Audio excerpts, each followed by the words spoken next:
I think we should just get right into this one, man. As a Mavs fan, how you feeling today?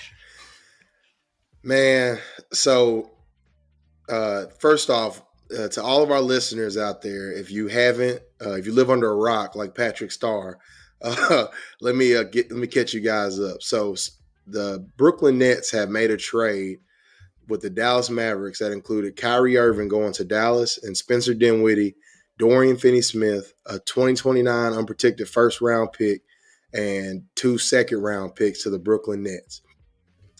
So, Chance, my first reaction when this whole trade went down was, why did we include any picks? I think you Because had to, right? I don't think they would have done the deal without it.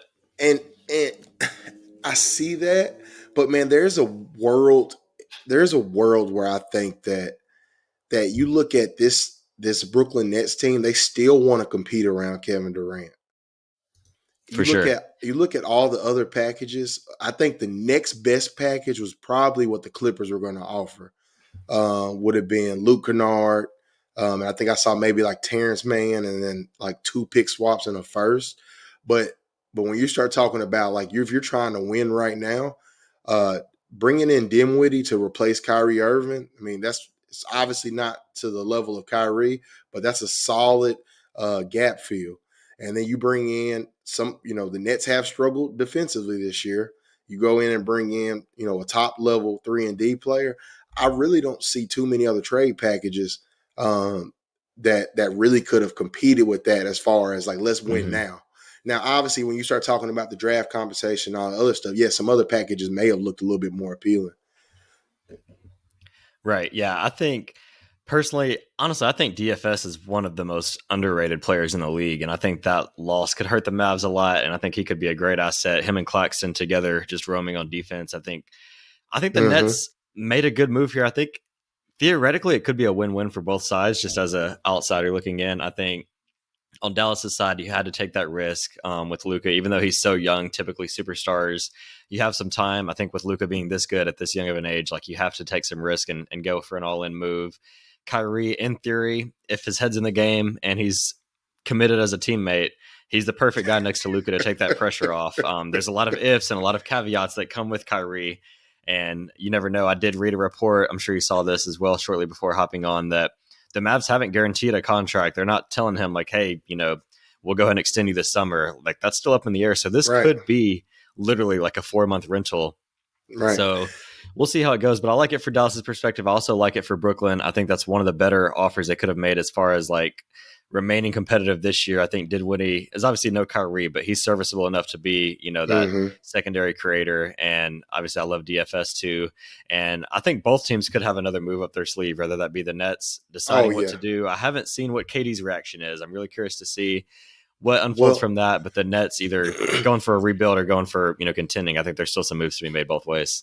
well, we know that Kevin Durant has spoken highly on Dorian in the past. He's talked about him as being a defender, somebody who had to guard him right all the time, Mm-hmm. and he's spoken highly about him. The Nets organization, they love Spencer Dinwiddie from his past time in Right. Brooklyn. That was So with Jack Vaughn too, right? yeah, and so I think that as far as a fit in Brooklyn, I think they're going to fit seamlessly, and then also by them getting some more draft assets, like the Nets aren't done here with making a move to put Mm-hmm. quality talent around the Nets. But now back to the Mavericks. Obviously my phone's been blowing up all day because to a lot of people I'm their resident Mavericks fan, and so everybody Right. everybody wanted my hot take, and I'm like, hey man, just check into the pod later. So that's Nice the cool part promo. about having a podcast now, is that now you can always just say, hey, wait till the pod. But Yeah, my I'll address all of your concerns live later today, for sure. right. But my immediate reaction was, obviously it was about the picks, and then obviously I am a huge Dodo guy. I'm a huge Dorian Finney-Smith guy. But the reality of the situation is, at some point, we've talked about this ad nauseum. At some point, the Mavs had to make some type of risk. At some point, Mm-hmm. was it going to be now, or was it going to be this offseason when you had your full package of picks to package together to go get another star. I think the Mavs are looking at this from the angle of, hey, we've got Nico Harrison here, the ex head guy at Nike, who's already has a relationship with Kyrie Irving. We've got Jason Kidd here. Jason Kidd already has a relationship with Kyrie Irving, as Kyrie has used Jason Kidd's same trainer. He grew up in New Jersey at the time when Kidd was playing for the Nets. Kidd was always Kyrie's favorite player growing up, so he has a lot of Mm-hmm. influence with him. The interesting part here to watch is Mark Cuban. Mark Cuban has been known for very pro-vaccine and and he comes from a Jewish background. So, so that's going to be that's something I'm watching, because I don't think a lot of people have said that yet. But that's something that I'm definitely keeping my eye on, is how everything handles with Cuban. But I think Nico probably went to Cuban and was like, look, man, this is our chance to go get a player that we can put next to Luka and compete right now. Because now you sit here and you Mm-hmm. talk about, if the Mavs can hold on to Christian Wood this year, and then you have Kyrie Irving, this second half of the season for the Mavericks can be explosive offensively. Just Oh yeah. between those three. I mean, because if you look at it, Luka Doncic is the number one double team player in the league, like by far. It's like him, then it's Mm-hmm. Giannis, and then it just goes down the list. But like, Luka's catching double teams every night, doubles, triple teams. But there's no way you can do that with Kyrie Irving being on the other side of the backcourt. Right. So that's interesting. Now, my next thing is the Mavs. What they have to do is they have to figure out their rebounding and their defense from here. The Mm-hmm. Mavs have struggled this year rebounding the basketball, and the Mavs have not been a great defensive team. The Mavs have done the same thing that all Jason Kidd teams have done, where they start off Jason Kidd's first year as a top 10 defense, and then after that they fall off the second year. The Mavs, I believe, when I last checked, were like 28th or 30th, somewhere around there, on Yeah, defense. on So, cleaning the glass, they're the eighth best offense, mhm, 23rd best defense on cleaning the glass. That takes out garbage time, so it can be a little different sometimes from other sites, but definitely a bottom tier defense, and that's before giving up DFS for yeah, Kyrie. So I share yep, the same concerns. I think a trio of Kyrie, Luka, and Christian Wood, if they're playing the majority of their minutes on the court together, they're going to need some help defensively. So that's why I'm wondering, do you think there could be another move on the table for like a Matisse Thybulle, maybe even a Jay yep, Crowder, some other like point of attack wing defender? Because I think that's the missing piece. And I think if you're going to go all in on Kyrie, especially being it might be a short-term rental, should they go all in even further and go, make another move and get a wing defender? Because I think that's the next move if you're really wanting to be serious about contending this year. I think you still need a wing defender for sure. yeah. So the people that I'm kind of keeping an eye on to help this team, or can the Mavs make a move for someone like a Matisse Thybulle, or can they make a move for Jay Crowder, but also someone like, even like a Jared Vanderbilt? We've Oh, he'd be heard, perfect. yep, Yeah. with him, play him and Christian Wood as your two bigs. I think that they would really complement each other well. I Doesn't need think the so. ball in his hands. Yeah. And so the Mavs, they've got two picks to trade right now, right? Where Hmm. they could renounce the rights to that draft pick this year. Just go ahead and give it to the Nets. I mean, to the Knicks, excuse me. Go ahead and Hmm. give it to them. And then they still got two other picks that they can play with. I mean, at this point, if you're going to make this all in risky move, you might as well go all in and go Yep. for it, and just see what happens. Because at the end of this season, you're going to have Christian Wood as a free agent, and then you're going to have Kyrie Irving as a free agent. Cool part about it is, if it doesn't work out with Kyrie, then you got the cap space to go in and go try to sign somebody else to put next to Luka. Hmm. I get it. It's a high risk move, but with just due to the other moves the Mavs have made in the past, like, they had no choice but to make a move like this at some point. Yeah, and I mean, Mark Cuban has shown that like he will aggressively go for that second star with Luka, whether it works out or not. Like the Kristaps Porzingis trade, like obviously it didn't Mm-hmm. work out in hindsight, but at the time that was a very aggressive, like go get him now move. Obviously now you guys are facing the repercussions of that with the draft picks, and that kind of like limited the assets that you have currently. But he's shown in the past like he understands what he has with Luka, and you have to go all out. And to do that, you're going to have to take risk, right? Like it's not very often that superstars just hit the market. So when someone like Kyrie comes along with all the talent that he has, yeah, there's a lot, and I mean a lot of baggage that comes with that. But that is the most talented player that's going to be available that you can realistically get. So you have to do what you can do to surround Luka with other talent. And yeah, I think offensively, Dallas will definitely have a top 5 offense throughout the rest of the season. Like you said, they can't double anymore because Kyrie, not only is he a great spot up shooter, but his point of attack, attacking closeouts, they're just not going to be able to do that. I think Christian Wood benefits greatly on the offensive end too. I think he'll get so many good looks both around the basket and spotting up. So yeah, the offense will be fun to watch. I'm not too concerned with the on the court fit offensively. My biggest thing is defensively, and Mm-hmm. Kyrie's just a ticking time bomb. We've said, and I've Yep. always said this before about the Nets, that they're looking great, but Kyrie, you just never know what could happen. I said before that the stuff that he had at the beginning of the year with the documentary and all that wasn't going to be the last we heard of Kyrie. We knew that there was going to be something else. We all said that at the beginning, like, yeah, like this is happening in November. There's going to be more that happens with Kyrie. And I wonder that now, is there going to be more that happens with him, throughout the next couple months, or is he going to just put his head down and be ready to play and work towards that contract? Because he does clearly show that he is still motivated by money, even though we've questioned that in the past with some of his Mm-hmm. decisions. He definitely still wants that bag. So maybe that'll be enough to keep him motivated to at least secure that contract before he goes off the rails again. We'll see, but it'll be interesting. I'm curious to see Yeah. what the Mavs do from here, if they stay aggressive and go for another move, or how it works out. Well, the players that are on my watch list for Dallas I'm looking at the last bit of draft compensation that the Mavs have, but then also they've got 2 big contracts in Tim Hardaway Jr. and Davis Bertans.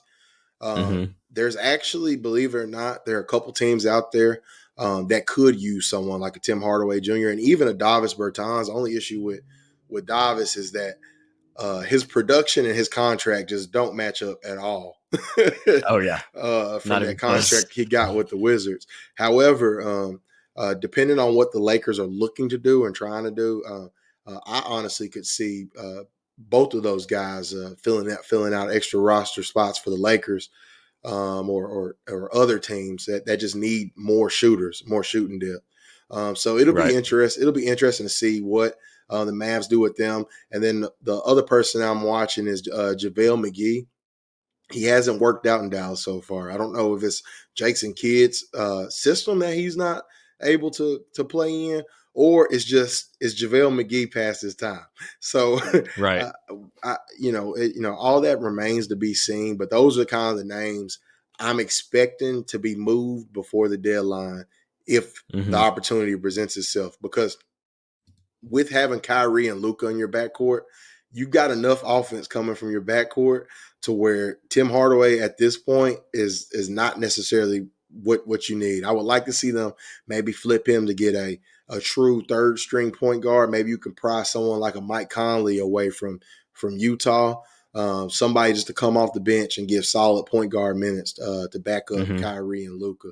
So that way they can get back into what made the Mavs so good after they traded Kristaps Porzingis was when they brought in Dinwiddie and then they added him to having Jalen Brunson and Luka. Now you had 3 creators at all You could times. stagger their minutes. You always have a Yep, creator on the court. at all times. And so now you can go get that third guard and then you can add them with Christian Wood. I mean, from offense, this offense has 0 holes in it. Right. And my question, Chance, does this give the Mavs probably the best backcourt in the league between having Luka Doncic and Kyrie Irving? Definitely has to be up there. Yeah, I Yeah. mean, when you look at Steph and Clay were historically the best backcourt of the past decade. I think with Clay's Mm-hmm. dropping down a little bit, I wouldn't put them up there now. Yeah, I mean, you look at the other competitors like John Bain. I don't think they're on Mm-hmm. Luke and Kyrie's level, especially offensively.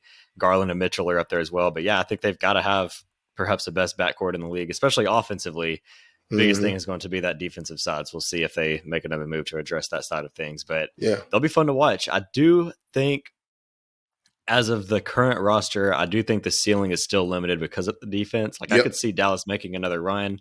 I don't know if they can beat a team like the Nuggets in a full 7-game series that has Mm-hmm. the offensive firepower that they do, or even a Warriors if healthy, and especially not one of those Eastern Conference teams with the firepower that they have. But Yep. I think now possibly one or two more smaller moves away from actually being in that position where we could say, yeah, they could come out of the West and we wouldn't be surprised. Right. So now, to all of our listeners out there, comment below what you guys think about the trade. I'm really interested in hear if you guys think this was a good move for the Mavs, good move for the Nets, or who you're excited to see how this turns out. Now, Chance. So on the other side of this coin, so anytime deals are made, there's always teams that end up getting left in the dust. And if you were on Twitter today, you saw King James send out another epic tweet today. Oh, yeah. He's always good for him. Yeah. So I don't even have the, oh, God, I got people racing outside. I got, so let me pull up the tweet. So So LeBron. it was very simple. He just said, maybe it's me. That was his tweet. So Tweeted that randomly at 6:38 p.m. So I guess that was about 4:30 Pacific time. So I think LeBron is just sitting there reading the news. He's probably got Drake on in the background listening to Marvin's Room, telling Kyrie he's just saying he could do better if he went to LA.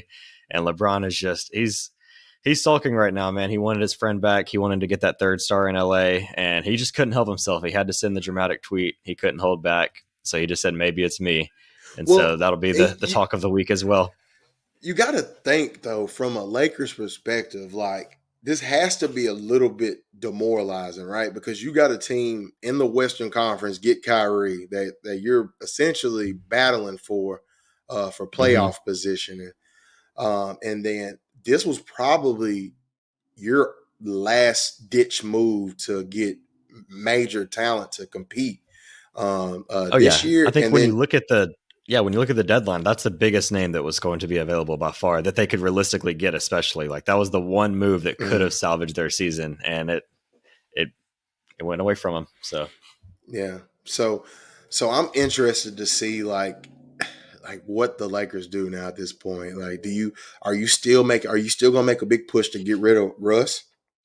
Or do you just say, you know what, let's just hold on to him? Because you had Miles Turner re-signed with the Pacers. I don't see them trading him, but I mean, who knows? I never thought that Mark Cuban would sign off on a Kyrie Irving trade either.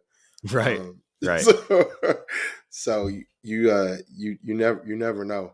Do you have any expectations for the Lakers going into the trade deadline?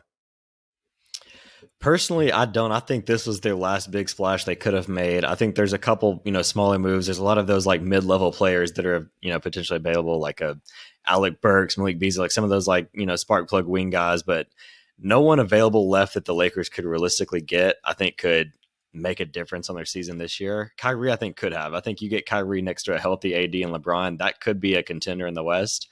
I don't see any other moves. Obviously, things can change so quickly. 2 days ago, no one expected Kyrie to be on the trading block and then dealt within the next 24 hours. So obviously, a lot of things could change. As of now, if I'm LA, I would kind of stick to just playing the season out. You get through the summer, you get off Westbrook's contract, you get another pick that you can trade because then you finish the pick swap with the Pelicans and you get another asset. So then you can trade 3 first-round picks as opposed to 2.